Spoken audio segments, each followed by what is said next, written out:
पडलं बिडलं तर काय करायचं.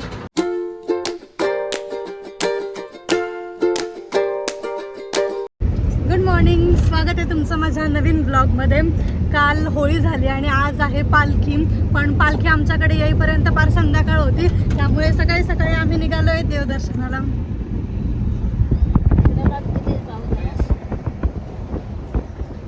नवीन मेंबर पण आहे आज आमच्याकडे. ही दुसऱ्या गावची पालखी आहे, यांच्याकडे सकाळी सकाळीच येते पालखी.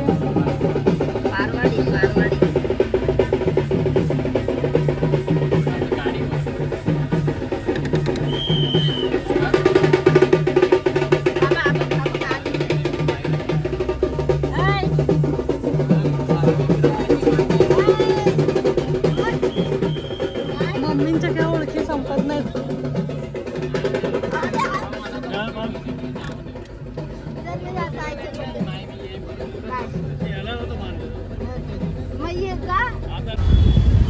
आम्ही आलो आता महाडमध्ये आणि इथं इथे नाश्ता करणार आहे. तर मी सोबत आहे म्हणल्यावर नाश्त्याचा मेन्यू काय असेल तुम्ही गेस करा.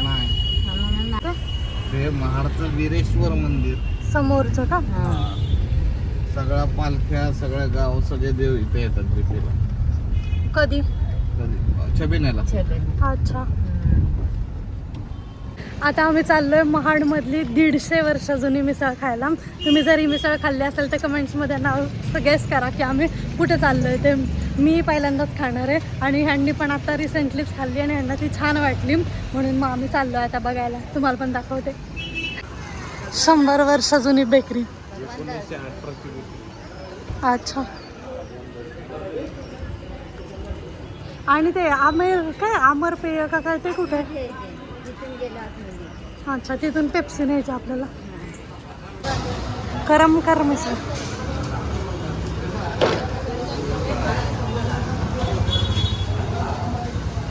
हार्ड लक, मिसळ संपलेली. आता काय खायचं? आता वडापाव खायचा. कुठला? मांडेचा वडापाव. चला. आज माझ्या नशिबात मिसळ नव्हती. बघू उद्या जायच्या आधी असेल तर परत येऊ. फेमस ठिकाणचं आम्हाला काहीच नाही मिळालं, सगळीकडे संपलंय. म्हणून आता एक काहीतरी मिळाले, तिथं आता आम्ही वडापाव खातोय. मिसळ नाही मिळाली म्हणून आम्ही ठरवलेलं की एक फेमस वडापाव आहे तो खाऊया, पण ते पण संपलं आणि आत्ताशी 11 वाजलेत. कोण एवढा सकाळ सकाळी नाश्ता करतं काय माहिती.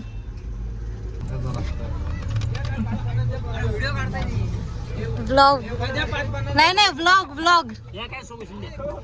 Mummy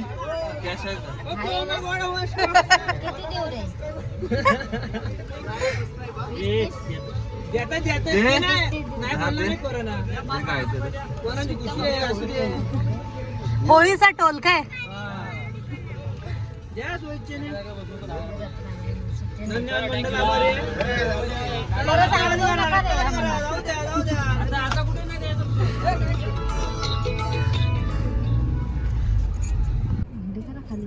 toll number 2. स्कॅनर पण ठेवा एक.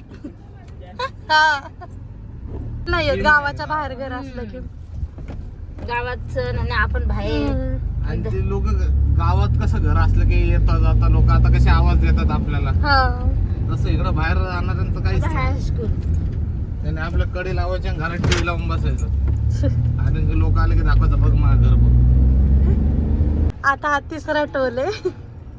पण एवढं आहे की कंपल्शन नाही करत, एवढेच द्या तेवढेच द्या. आपले 10-20 रुपये घेऊन पण खुश होतात. द्या तर द्या, नाही तर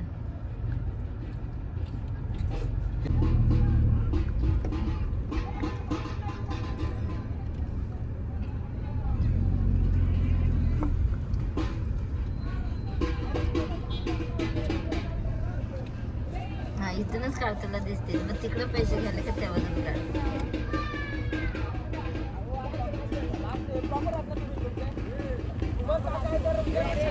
का लोक पण आर्ग्यू करत बसतात, द्यायचं आपल्याला जायचं.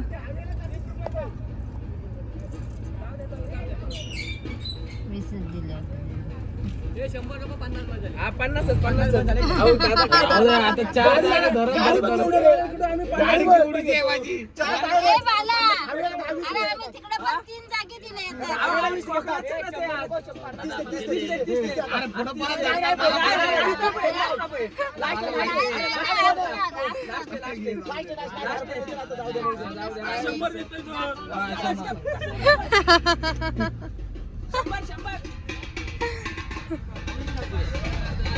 घेतलं का? चला खूप पाय वाजतात. जाण तिथं सावली तो. आता आम्ही आलोय वाळणकोंडीची वरदायिनी माताला. एवढं ऊन आहे की बेकार पाय भाजतायत आणि आम्ही चप्पल गाडीत काढून आलो. इकडे सगळीकडे पाणीच. जेव्हा पावसाळ्यात येतो ना तेव्हा हे सगळं भरलेलं असतं पूर्ण पाणी. आणि मला या ब्रिजवरनं चालताना नेहमी भीती वाटते, पडलं बिडलं तर काय करायचं. आमच्याकडे पण असला ब्रिज आहे. होय आहो, आमच्याकडे पण असला ब्रिज आहे, त्याला झुलता पूल म्हणतात. हा, ह्याच्यावरनं चालायलाच भीती वाटते, पडलं बिडलं तर. आणि हे मंदिर आहे.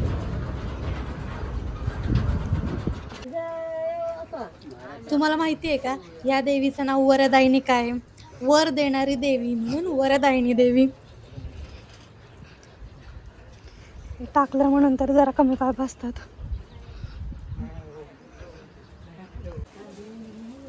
असं बोलतात की इथं जर तुम्ही एखादी गोष्ट मागितली तर ती तुम्हाला नक्कीच मिळते. म्हणजे ही देवी नवसाला पावणारी आहे असं बोलतात.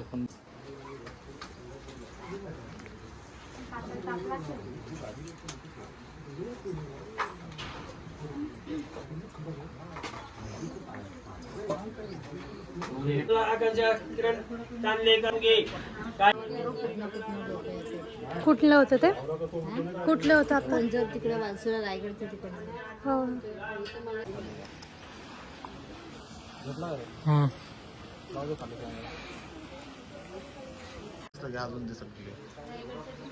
नाही, छान व्यवस्थित दिसतं की या डोंगरातून शिवाजी महाराजांचा चेहरा दिसतो.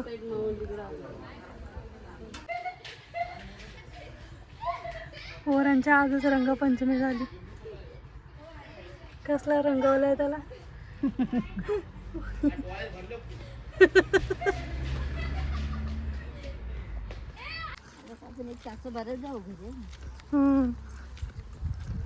आता आमचं सेकंड स्टॉप रंगोमाता देवस्थान तळोशी.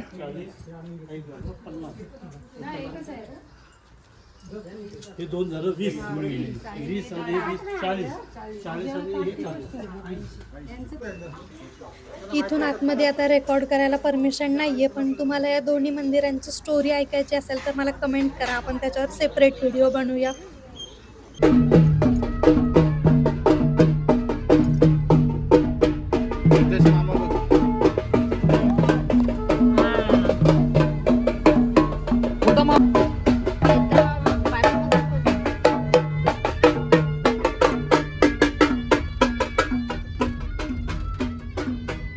आता पालखी येईल इकडं, त्यामुळे सगळ्यांची रांगोळी काढायची तयारी चालली आहे. प्रत्येकजण आपापल्या दारात रांगोळी काढतो. आम्ही इकडे अशी काढली आहे. आता सगळे वाट बघतायत पालखी कधी येते.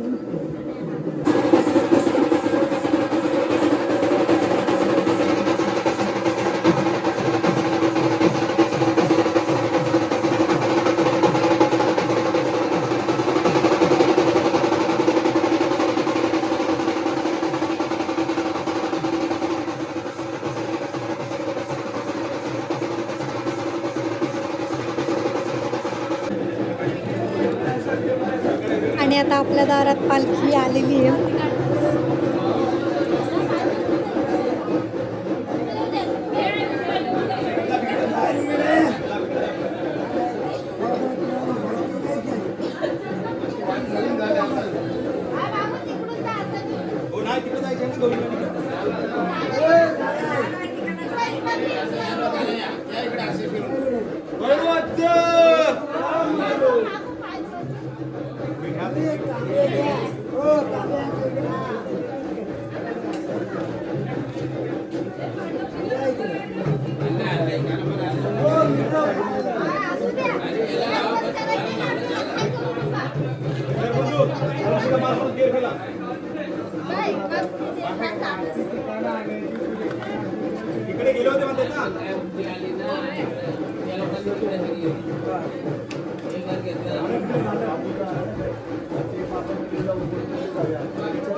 पलीकडून घेतो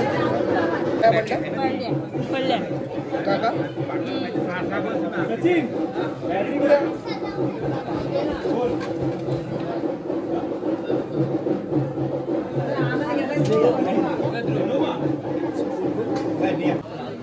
घेऊन आलो ना मोबाईलला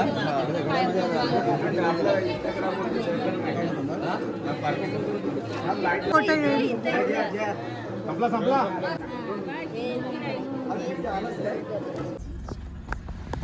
चला शिमगा झाला, आता आम्ही निघालो परत पुण्याला.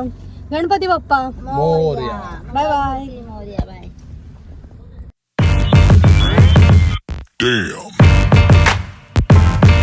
Damn.